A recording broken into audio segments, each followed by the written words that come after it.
మీ అందరికీ కూడా వందనాలు తెలియజేస్తూ ఉన్నాను. మరి ఒకసారి దేవుడు మనందరినీ కూడా సజీవ లెక్కలో ఉంచి ఆయన మహాకృప చేత మనకిచ్చినటువంటి ఒక సదవకాశమును బట్టి దేవాది దేవునికి మన రక్షకుడైన యేసుక్రీస్తు ద్వారా కృతజ్ఞతాస్తుతులు చెల్లించబద్ధమై ఉంటున్నాం.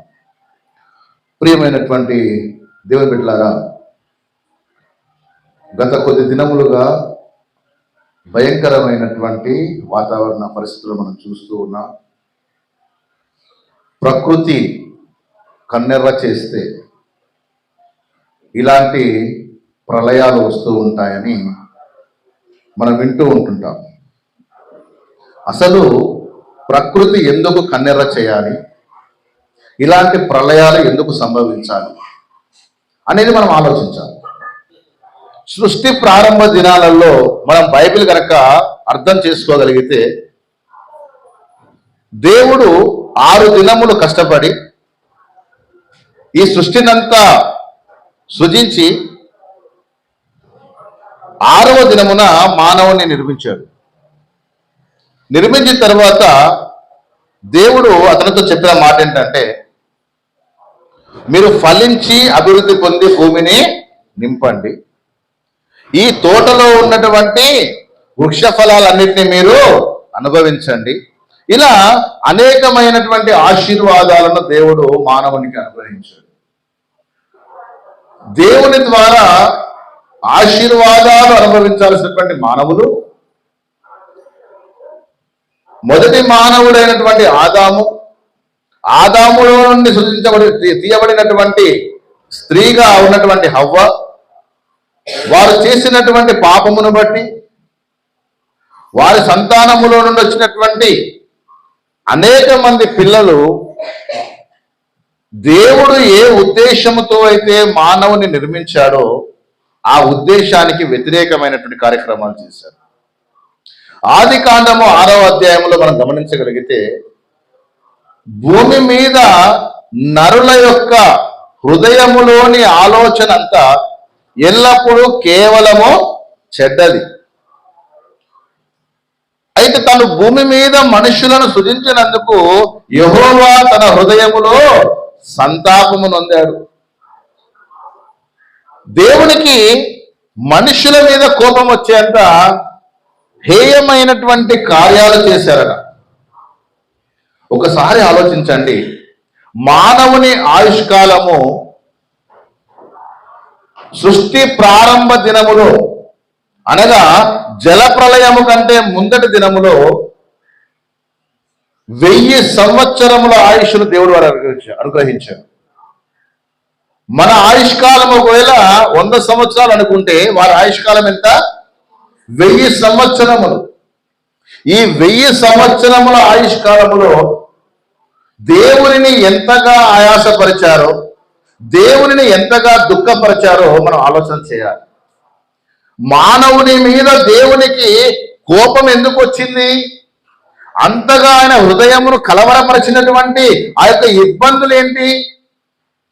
ఒకవేళ తప్పు చేస్తే క్షమించాలి కదా దేవుడు అనంటే క్షమించరానటువంటి పాపాలు చేయడం మొదలు పెట్టారండి. దేవుని యొక్క మనస్సు విరిగిపోయే అన్ని పాపాలు చేశారట.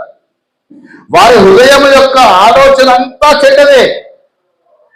కొంతైనా మంచి దొరుకుతుందేమో, ఎక్కడైనా వీరిలో నాకు ఇష్టమైనటువంటి క్రియలు కానివ్వండి, నా ఆజ్ఞానుసారమైనటువంటి జీవన విధానం కానీ ఉంటుందేమని దేవుడు చూస్తే ఎక్కడ కూడా వారిలో ఏం కనపడలేదట. కొంచెమైనా దైవ భక్తి కానివ్వండి, దేవుడు అంటే భయము కానివ్వండి కనిపించలేదట. వివేకము కలిగి దేవుడిని వెదకువారు కలరేమో అని ఆయన ఆకాశము నుండి నరులను పరిశీలన చేస్తారనే విషయాన్ని మర్చిపోయారండి వారు. ఎలాంటి కార్యక్రమాలు జరిగిస్తున్నారయ్యా వాళ్ళంటే, తమ మనస్సుకు నచ్చినటువంటి పనులు, అది వివాహ విషయమే కానివ్వండి, ఆహార విషయమే కానివ్వండి, వారు నా ప్రాణమా తినుము త్రాగుము సుఖించుము అనేటువంటి విధానంలో ఉంటున్నటువంటి క్రమంలో ఒక వ్యక్తి అతని భార్య, అతని కుమారులు, అతని కోడళ్ళు దేవుని దృష్టికి నీతిమంతులుగా కనపడ్డారట. అప్పటికే ఆ వ్యక్తి వయసు ఎంతో తెలుసా? 600 సంవత్సరాలు. నోవాహు అనబడినటువంటి నీతిమంతుడి వయసు దేవుడు ఆనాడు ప్రజలను కోపగించుకునే కాలానికి నోవాహు గారి వయసు ఎంత? 600 సంవత్సరాలు. 600 సంవత్సరాలలో ఏ ఒక్కరు కూడా నోవాహు దేవుణ్ణి బాధ పెట్టినట్టుగా కానివ్వండి, దేవుని ఆజ్ఞను అతిక్రమించినట్టుగా కానివ్వండి, లేదా దేవుని మీద ప్రేమను భక్తిని కోల్పోయినట్టుగా కానీ మనకు చరిత్రలో రాయబడలేదు. అలాగే దేవుని దృష్టికి కూడా నోవాహు ఎలా కనపడ్డాడట? నీతిమంతుడుగా కనపడ్డాడు. ఎలా కనపడ్డాడండి? నీతిమంతుడు. అంటే ఆ రోజులలో ఉన్నటువంటి ప్రజలలో ఎవరైనా మంచివాడు ఉన్నాడంటే ఎవరు? నోవాహు. నోవాహు ఒక్కడే నీతిమంతుడు కాదు, అతని భార్య కూడా నీతిమంతురాలే, అతని కుమారులు కూడా నీతిమంతులే, అతని భార్యలు, వారి భార్యలు కూడా. ఇంత గొప్ప కుటుంబం అండి. ఆ ఒక్క కుటుంబము మాత్రమే దేవుని దృష్టికి యథార్థముగా కనిపిస్తున్నారు. మిగతా వాళ్ళందరూ కూడా చెడిపోయినటువంటి హృదయాలను, చెడిపోయినటువంటి మనస్సులను, చెడిపోయినటువంటి తలంపులతో జీవిస్తున్నటువంటి వారు చూసినప్పుడు దేవుడు తన హృదయములో నొచ్చుకున్నాడు. నోవాహుతో మాట్లాడుతున్నాడు. ఈ ప్రజలను నేను నా మహిమ నిమిత్తము నేను సృజించుకున్నాను. భూమి మీద ఉన్నటువంటి మనుషులందరూ కూడా ఒక్కరి ద్వారానే జన్మించారు కదా. వీరి ఆయుష్కాలము 1000 సంవత్సరాలు కదా. వీరు చేసేటువంటి అక్రమాలను బట్టి నేను వీరి ఆయుష్ని ఏం చేయబోతున్నాను? 120 సంవత్సరాలకు తగ్గించబోతున్నాను. 1000 సంవత్సరాలు జీవించమంటే మనం అప్పుడప్పుడు అంటుంటాం 100 సంవత్సరాలు పిల్లా పాపలతో సంతోషంగా ఉండు అని అంటుంటారు కదా.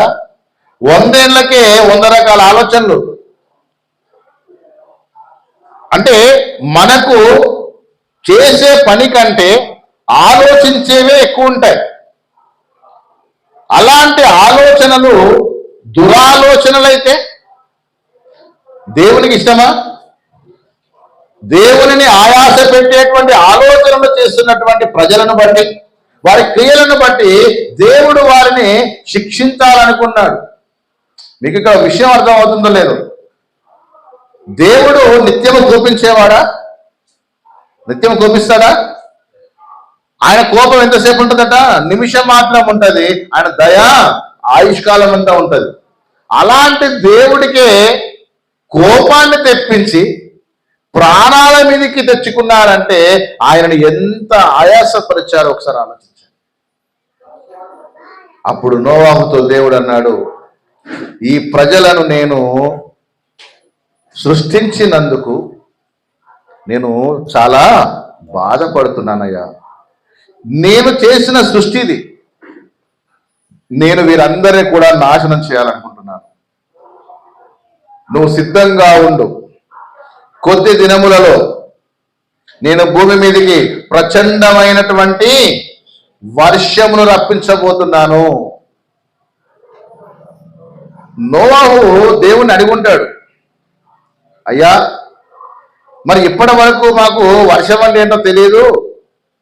ఏదో ఆ పీషోను నదిలో వచ్చే నీళ్లు, ఆ యూఫ్రటిస్ నదిలో వచ్చే నీళ్లు, ఆ నీళ్లతోటి మేమేదో బతుకుతున్నాం. లేకపోతే ఆ నదులలో వచ్చేటువంటి నీళ్ళు ఏవైతే ఉన్నాయో వాటితో మేము బ్రతుకుతున్నాము. మరి వర్షం అంటున్నావు, ఆ వర్షం వస్తే ఏంటి, ఎలా ఉంటుంది అంటే ఆకాశం యొక్క తూములు తెరవబడతాయి. మూసి గేట్లు ఎత్తితే పరిగెడతాం, నాగార్జున సాగర్ గేట్లు ఎత్తితే పరిగెడతాం, శ్రీశైలం గేట్లు ఎత్తితే పరిగెడతాం. చూడడానికి, గేట్లను చూడడానిక ఏం చూస్తానికి వెళ్తారు? నీటి ప్రవాహాన్ని చూడడానికి, ఆ అందమైనటువంటి ఆ దృశ్యాన్ని చూడడానికి, అక్కడికి వెళ్ళి ఫోటోలు దిగడానికి వెళ్తారు. కానీ జలప్రలయములో సెల్ఫీలు దిగే ఛాన్స్ లేదు. జలప్రలయములో ఫోటోలకు ఫోజులు ఇచ్చే ఛాన్స్ లేదు. ఎందుకో తెలుసా? ఏదో ఒక రోజు వర్షం పడితేనే మనమంతా అతలాకుతలం అయిపోతాం. అలాంటిది 40 రోజులు ప్రచండమైన వర్షం రాబోతుంది. మరి నేనేం చేయాలి? నేను కూడా చచ్చిపోతాను కదా అంటే నీవు చావకుండా ఉండడానికి నీకు ఒక మార్గాన్ని చెప్తావేను. ఏంటో ఆ మార్గం తెలుసా? చితిసారకపు మ్రాను తీసుకో, దానితో నేను ఓడను ఎలా సిద్ధం చేయాలో చెప్తా. మొట్టమొదటి ఇంజనీర్ ఎవరు తెలుసా? ఒక అద్భుతమైనటువంటి ఓడను నిర్మాణం చేశాడండి. అప్పటి వరకు ఓడ అంటే తెలియదు, నోవాహు కూడా తెలియదు. దేవుడు చెప్తున్నాడు, ఇటువైపు కిటికీ పెట్టు, ఇటువైపు తలుపు పెట్టు, ఇన్ని అరలు పెట్టు, ఈ రకమైనటువంటి విధానములో దీన్ని తయారు చేయని చెప్పగానే నోవాహు ఓడను తయారు చేస్తున్నాడు. అక్కడ ఉన్నటువంటి ప్రజలు వచ్చారు. ఏం కాకా ఏం చేస్తున్నావు? ఏం తాత ఏం చేస్తున్నావు? ఏందన్నా ఏం చేస్తున్నావు అంటే ఏం చెప్తున్నాడు ఈయన వచ్చిన వాళ్ళందరికీ? అయ్యా, దేవుడు నాకు పని అప్పచెప్పాడు. ఏంటా పని? ఓడను సిద్ధం చేసుకోమన్నాడు. రాబోయే దినాలలో వర్షం రాబోతుందంట, 40 రోజులు వస్తుందంట. ఇప్పటి వరకు వర్షం అంటే ఏంటో మనకు తెలియదు.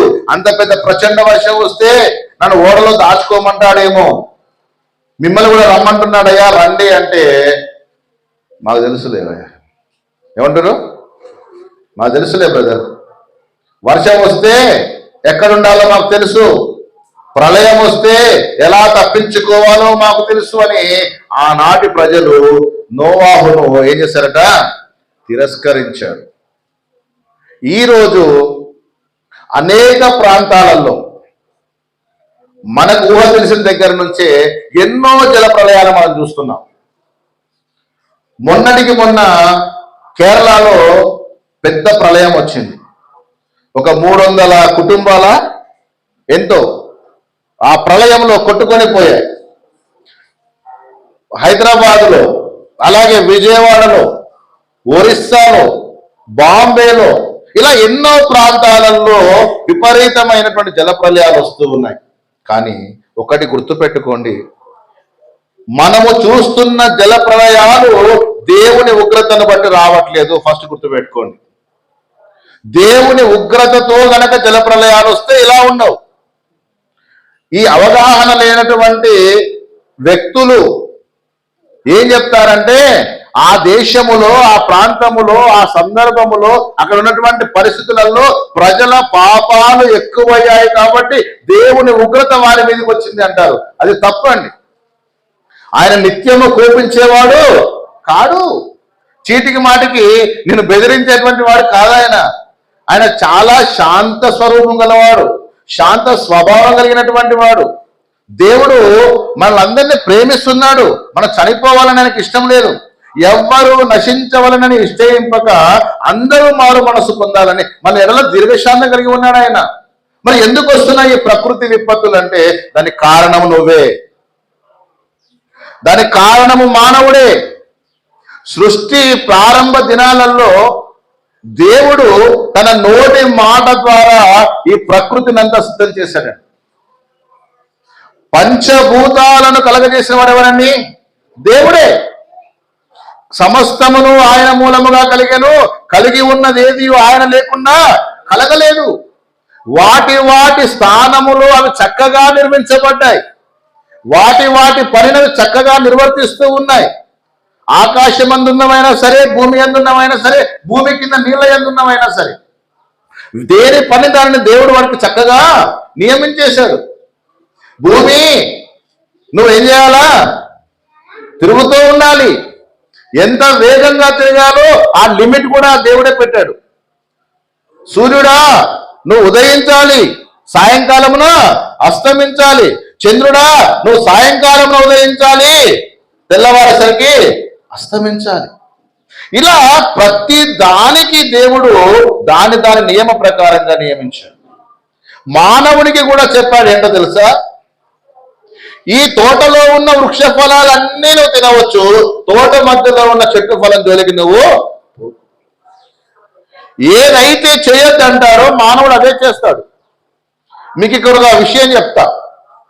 ప్రకృతిలో మీరు గమనించండి, మనము తినడానికి దేవుడు కొన్ని ఆహార పదార్థాలు పెట్టాడు, జంతువులు తినడానికి దేవుడు కొన్ని ఆహార పదార్థాలు పెట్టాడు, మృగములు తినడానికి దేవుడు కొన్ని ఆహార పదార్థాలు పెట్టాడు. జింకకు ఆహారం ఏంటండి? ఏమండి? మరి పులికి ఆహారం ఏది? మీకు అర్థమైందా? ఒక కుందేలు సింహం ముందో పులి ముందో తచ్చాడుతుంది అనుకోండి, దానిని తింటా అంటదా? ఎందుకు? దీని ఆహారం అది కాదు, దీని ఆహారము అది కాదు. దాని ఆహారం వేరే, దీని ఆహారం వేరే. నేను అప్పుడప్పుడు వింటుంటాను, ఒక పులి లేదా ఒక సింహము దాని డైట్లో 10 నుంచి 20 కేజీల మీట్ ఒక్కసారి తినేస్తుందంట. ఎంత? 10 నుండి 20 కేజీల మాంసాన్ని ఒక్కసారి తినేస్తుంది. కుందేలు ఎంత ఉంటుంది? కిలోన్నర, మా అయితే 2 కిలోలు. 2 కిలోలది దీనికి అలా సరిపోద్దా? సరే, కుందేలు ముందు మంచి నాన్ వెజ్ ఉంది, తింటదా? ఎందుకు? దాని ఆహారం వేరే, అది ఏం తినాలా? గడ్డి తినాలది. అర్థమవుతుందని చెప్పేది. ఇప్పుడు ఒక పిల్లి ఉందనుకోండి, పిల్లి దగ్గర ఏముండాలా? దాని ఆహారం ఏంటండి? ఎలక. అంతేగాని ఎలకకు పిల్లి ఆహారం ఎప్పటికీ కాదండి. అది దేవుని యొక్క నిత్య నిర్ణయం. మరి మనుషులు ఎందుకు తింటున్నాయి? మనుషులు ఎందుకు తింటున్నాయి? వాటి స్థావరాన్ని మీరు పాడు చేసి వాటి యొక్క ప్రకృతిని మీరు డిస్టర్బ్ చేస్తే అవి మనుషుల దగ్గరికి వస్తున్నాయి. మీకు అర్థమైంది? ఇప్పుడు దేవుడు ఏర్పాటు చేసినటువంటి సృష్టిలో పర్వతాలు ఎక్కడ ఉండాలో, కొండలు ఎక్కడ ఉండాలో, గుట్టలు ఎక్కడ ఉండాలో, నదులు ఎక్కడ ఉండాలో, సరస్సులు ఎక్కడ ఉండాలో, సముద్రాలు ఎక్కడ ఉండాలో, చెరువులు ఎక్కడ ఉండాలో, ఇవన్నీ కూడా దేవుని యొక్క నిత్య ప్రణాళికలో భాగం. మీ ఇంట్లో మీరు ఒక డ్రైనేజ్ సిస్టమ్ పెట్టుకుంటే వాటరు ఎటు పోవడానికి పెడతారండి? పక్కింట్లో పెట్టుకుంటారా? అది ఎంత దూరం అయినా సరే డ్రైనేజీ సిస్టమ్ ఎలా ఉంటుందంటే వేరే దారిలో వెళ్ళిపోవాలి. అది వెళ్ళే దారి దానికే ఉంటుంది, అవునా? ఒకవేళ నీ ఇంటి ముందు ఒకవేళ సరిగా లేదనుకోండి, అటుపక్క వచ్చి గొడవ చేస్తాడు, ఇటుపక్క వచ్చి గొడవ చేస్తాడు. అలాంటిది మరి దేవుడు ఏర్పాటు చేసినటువంటి ఈ సృష్టిని మానవుడు ఏం చేస్తున్నాడు? డిస్టర్బ్ చేస్తున్నాడా? తన నిత్య నిర్ణయము చొప్పున ఎక్కడ సముద్రాలు ఉండాలో, ఎక్కడ చెరువులు ఉండాలో, ఎక్కడ పర్వతాలు ఉండాలో, ఎక్కడ గుట్టలు ఉండాలో, ఎక్కడ కొండలు ఉండాలో అన్ని దేవుడు పెడితే మనం ఏం చేస్తున్నామంటే దేవుడి సృష్టి కంటే మానవ సృష్టి, మానవ మేధస్సు గొప్పదని చెప్పి ఆ కొండలన్నింటినీ పిండి చేసి వాటిలో నుంచి రాళ్లను తీసి వాటిలో నుంచి ఇంకేదో మనం తీసి ఏం చేస్తున్నామంటే నిర్మాణాలు చేపడుతున్నాం. ఏమైపోయింది? ఇప్పుడు నేను చెప్తా. ఇప్పుడు దీనికి ఒక బేస్ ఉంది. ఈ ట్రేకి 3 ఉన్నాయి. ఏంటివి? ఇది సరిగా ఉండడానికి కింద 3 ఏం పెట్టాడండి? బేస్ పెట్టారు కదా. ఇందులో ఒకటి నాకు కావాలని మీరు తీసుకున్నారనుకోండి, ఏమవుతుంది? దాని స్థానాన్ని ఏమైపోతుంది? అది కోల్పోతుంది. అలాగే ప్రకృతిలో మీరు ఒకటి చెప్పండి, ఒకటి ఆలోచించండి. ప్రపంచవ్యాప్తంగా ఉన్నటువంటి దేవుని నిర్మాణమును మానవుడు ఏం చేశాడు? ఇప్పుడు డిస్ట్రాయ్ చేసాడు, నాశనం చేసేసాడు. ఎప్పుడైతే దేవుని యొక్క నిర్మాణము పాడైపోతుందో ఆటోమేటిక్ గా ప్రకృతి ఏమైతుంది? ఇప్పుడు డ్యామేజ్ అవుతుంది. మీకు అర్థమైందా? ఎందుకు ఈ ప్రళయాలు బాంబేలో ఎందుకు వచ్చాయంటే బాంబేలో దేవుడు పెట్టినటువంటి ఆ యొక్క ప్రకృతి నియమాన్ని ఏం చేశారంటే పాడు చేశారు. ఉండాల్సిన తరంలో ఏముండాలా? ఏదైతే దేవుడు సృష్టి ప్రారంభంలో ఉంటుందో అట్లా ఉండనివ్వండి. నీ కొరకే పెట్టాడు, నీకు అర్థం కావట్లే. అడవులన్నీ చెలిగేశారు, ఏమైపోయింది? ఇప్పుడు అడవి మృగాలన్నీ మీ పక్కనే ఉంటున్నాయి, వాడికి ఆకలి వేస్తుంది. ప్రకృతిలో ఏదో విధంగా చంపుకొని తినేవి ఇప్పుడు మనుషులు చంపుకొని తింటున్నారు, అవునా? మీకు తెలుసా? కాలువలు, చెరువులు, నదులు, సముద్రం, అంతేనా? మళ్ళీ సముద్రము, నదులు, చెరువులు, కాలువలు. ఇప్పుడు ఆలోచించండి ఒకసారి. మొన్న వైజాగ్లో ఉన్నట కొన్ని నీళ్ళు అటు పోతుంటే సముద్రం ఏమన్నదట, ఏమొద్దు వెళ్ళిపో, ఆల్రెడీ నేను ఫుల్ అయిపోయినా, మరి నువ్వెక్కడికి వస్తావు అన్నదట. అదేంటండి? మీరు చూసారా టీవీలలో? అది మాట్లాడలేదు కదా, మాట్లాడిస్తే అలాగే ఉంటుంది. యాడికి వచ్చేది? ఆల్రెడీ నన్ను ఏం చేశారు, అందరు కలిపి నింపేశారు. నేనే కడుపులో ఏమంటే గొడవెడుతుంది, నాకు నా వల్ల అవ్వట్లేదు, నాకే వామిటింగ్ వచ్చేటట్టుంది, కానీ ఏదో భరిస్తున్నా. నువ్వు వస్తున్నావేంటి ఎక్స్ట్రా? మళ్ళా వద్దు, వెళ్ళిపో. ప్రకృతి నిన్ను ఏం చేస్తుంది, నాకొద్దు అని వెళ్ళగొడుతుంది. అందుకే ఈ విపత్తులు, ఈ ప్రళయాలు వస్తున్నాయి. ఇక ఆనాడు జల ప్రళయం ఎంత పెద్దగా వచ్చింది అంటే, మనం ఒక 3 రోజుల వారం రోజుల వర్షాలు కొడితే, మీకు తెలుసు ఇప్పుడు జరుగుతున్న సిచ్యువేషన్ కళ్ళతో చూస్తున్నారండి. మనుషులు చెదరిపోయారు, చనిపోయారు, చాలా బాధాకరం. వారికి ఉన్నటువంటి సర్వము కోల్పోయారు. నిజంగా అది వినడానికైనా చూడడానికైనా ఎంతో వేదనతో జరిగినటువంటి పని అండి. వాళ్ళు పాపం చేశారు, మనం మంచి చేసాము కాబట్టి మనకి ఏం కాదు అనుకోకండి. అర్థమైందా? వాళ్ళ మీద దేవునికి ఉగ్రత కాదది, దేవుని కోపం కాదది, మనుష్యుల యొక్క తప్పిదం. ఇప్పుడు ఏం చెప్తున్నారు, అక్కడ బ్రిడ్జిలు తర్వాత అవి సరిగా లేవు, ఆ కరకట్టలు తెగాయి కాబట్టి జరుగుతున్నాయి. సింపుల్గా అర్థమైపోయింది. దానికి దేవుణ్ణి నింద వేయకండి. మీ దేవుడు ఏం చేస్తున్నాడో ఆపకుండా అనకండి దయచేసి. దేవుడు అన్ని సెట్ చేసి పెట్టాడు, నీవే వచ్చి ఏం చేస్తున్నావు, అన్ని ఖరాబ్ చేస్తున్నావు, పాడు చేస్తున్నావు. ఇది అర్థం చేసుకుంటే చాలండి. దేవుడు ఒకవేళ డిస్టర్బ్ చేస్తే ఎలా ఉంటుందో మనకు ఆదికాండంలో చెప్పేశారు అప్పుడే. 40 రోజులు ప్రచండమైన వర్షం పడితే భూమి మీద నిర్మాణములా ఉన్నటువంటి ఓడ ఎక్కడ తేలాలి? ఇప్పుడు అది ప్రపంచములో ఎత్తైనటువంటి పర్వతాలలో ఒకటైనటువంటి అరారత్ పర్వతం మీద తేలాల అంటే ఎలాంటి వానపడాలో ఒకసారి ఊహించుకోండి. నీకు అర్థమవుతుందా? ప్రపంచములోనే ఎత్తైన పర్వతాలలో ఒక పర్వతమైనటువంటి అరారత్ పర్వతం మీద ఈ ఓడ నిలబడాలా? మరి ఓడ నిలబడాలంటే ఇప్పుడు ఏం చేయాలా? వాటర్ కావాలి. వాటర్ కావాలంటే ఎన్ని బోర్లు వేస్తే నీళ్ళు వస్తాయి. అందుకే ఆకాశంలో ఉన్న తూములు నింపాడు దేవుడు. అర్థమైంది మీకు? ఆ తూములను ఇప్పడం వల్ల ప్రచండమైనటువంటి వర్షం పడుతుంటే ప్రజలందరూ ఎంజాయ్ చేస్తున్నారు అనుకుంటున్నారా? వర్షం అంటే ఎవరికి ఇష్టం చెప్పండి బాగా? వర్షం అంటే ఎవరికి ఇష్టం? వర్షము కొరకు ఎదురు చూసేటువంటి వాళ్ళు కొంతమంది ఉంటారు, రైతులండి. వర్షం కోసమే ఎదురు చూస్తారు. ఆ తొలకరి వర్షము, కడవరి వర్షం వచ్చినప్పుడు వాళ్ళ ఆనందానికి అంత ఉండదండి. ఆ వర్షమే కొంచెం గతి తప్పితే, అయ్యా మా పంట పొలాలన్నీ సర్వనాశనం అయిపోయాయి, మేము పండించిన పంట, మేము వేసినటువంటి తోటలు, మేము పండించినటువంటి పత్తి, మేము పండించినటువంటి మిరప, మేము పండించినటువంటి వడ్లు అన్నీ ఏమైపోయాయండి? సర్వనాశనం అయిపోయాయి. మమ్మల్ని ఆదుకునేవాడే లేడు. దేవుడా నువ్వే మాకు దిక్కు. ప్రభుత్వం దగ్గర పోయి, అయ్యా మంత్రి గారు మమ్మల్ని కాపాడండి అడుగుతారా కదా? మరి ప్రకృతిని పాడు చేసేటువంటి వాడిని దేవుడు ఊరికి వదిలిపెడతాడా? అందుకే 1000 సంవత్సరాలు బ్రతికేటువంటి మానవుల ఆయుష్ను ఏం చేశాడండి?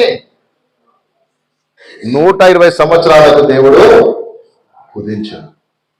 అప్పుడు ఆ జల ప్రళయంలో అందరూ వచ్చి నోవాహు నడుస్తూ తాత తలుపుది. చిన్నలేమి, పెద్దలేమి, వృద్ధులేమి ఎవ్వరు లేరండి. నేను కొండ మీదకి ఎక్కి దాచుకుందాం అనుకున్నాడు ఒకడు, కొండ కూడా మునిగిపోయింది. నేను ఎత్తైనటువంటి స్థలంలో ఉంటాననుకున్నాడు, అది కూడా మునిగిపోయింది.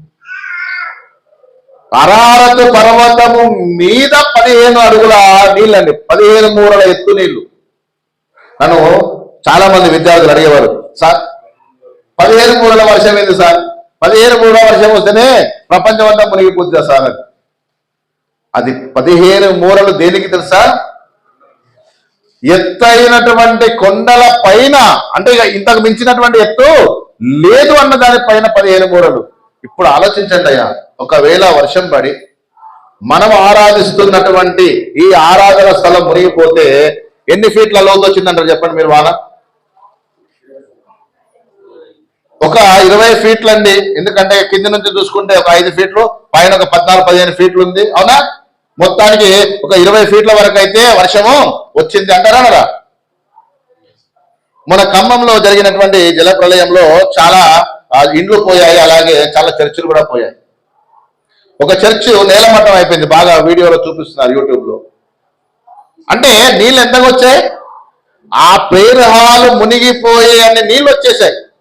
ఇప్పుడు మీరు ఆలోచించండి, ఓడ మునిగే ఓడ అనుకోండి, అది ఎక్కడ ఉండేదండి? భూమి మీదనే ఉండేది.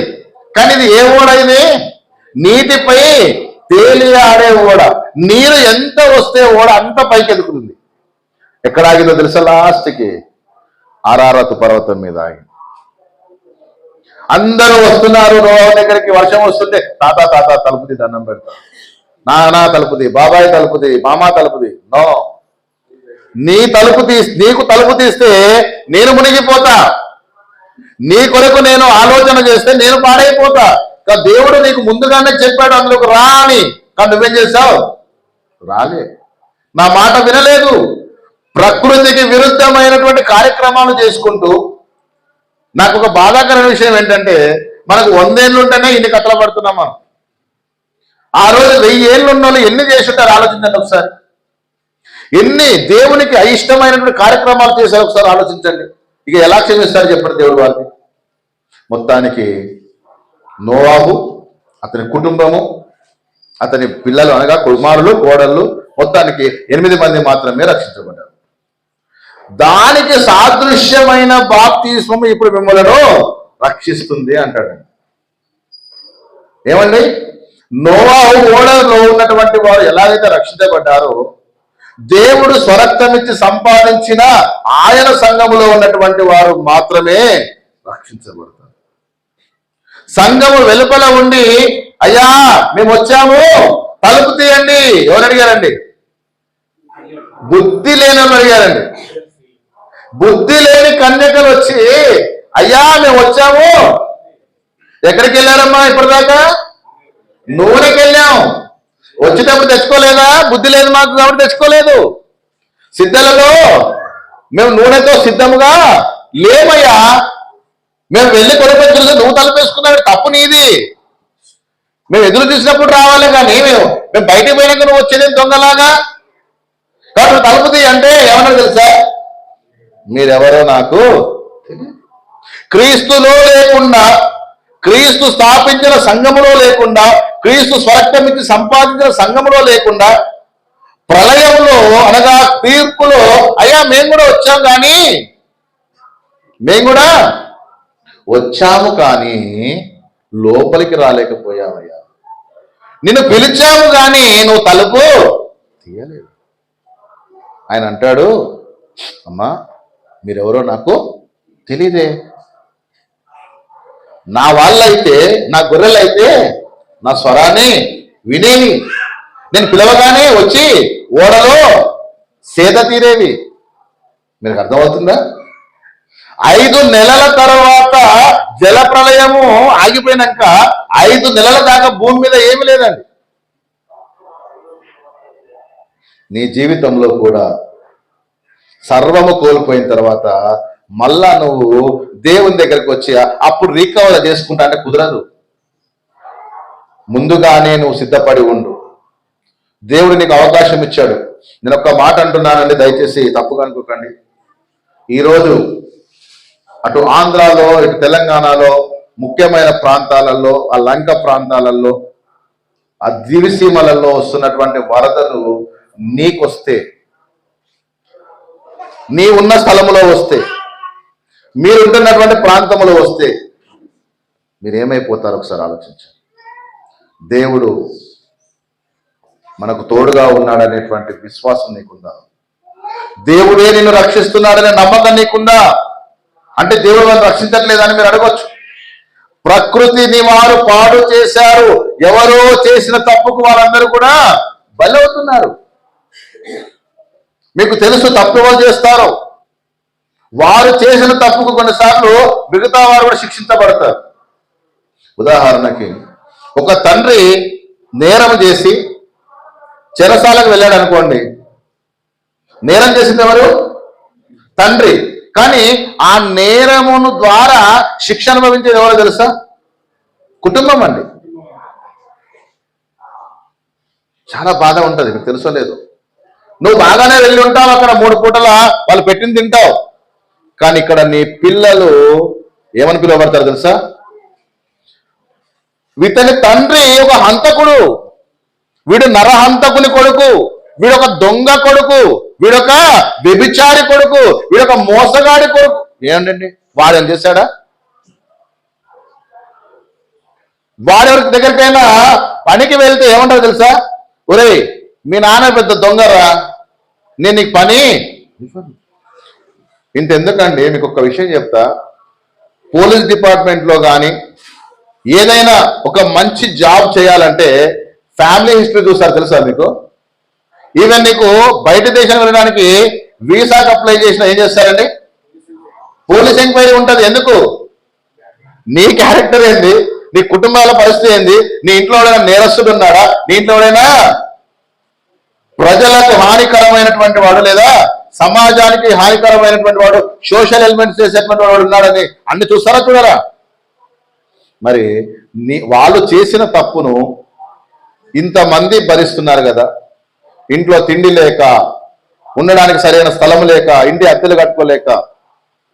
అంటే ఒక యజమాని తప్పు చేస్తే కుటుంబం అంతా ఎలా బాధపడుతుందో, సమాజంలో ఉన్నటువంటి కొంతమంది చేసేటువంటి తప్పుకు సమాజం అంతా బాధపడాల్సి వస్తుంది. అలాగే సంఘంలో కూడా ఎవరైనా తప్పు చేస్తే అందుకే వాడు వెంటనే సరి చేసుకోమన్నాడు. వాడి వల్ల సంఘం అంతా కూడా పాడైపోయే అవకాశం ఉంటుంది. కాబట్టి ప్రియులారా, అబద్ధ బోధకులు ఎవరైనా ఉన్నా, సంఘములో చెడ్డ క్రియలు ఎవరైనా చేస్తున్నా, దేవునికి హృదయమును బాధించేటువంటి పనులు ఎవరైనా చేస్తున్నా, దయచేసి మీ మనసులను మార్చుకోండి. మారు మనసు పొందండి, దేవుని వైపు తిరగండి. రేపేమి సంభవిస్తుందో మీకు తెలుసోగా నాకే తెలియదు. మీకు తెలుసా? రేపేమి సంభవిస్తుందో నాకే తెలియదు అన్నానండి. మీకు తెలిస్తే చెప్పండి.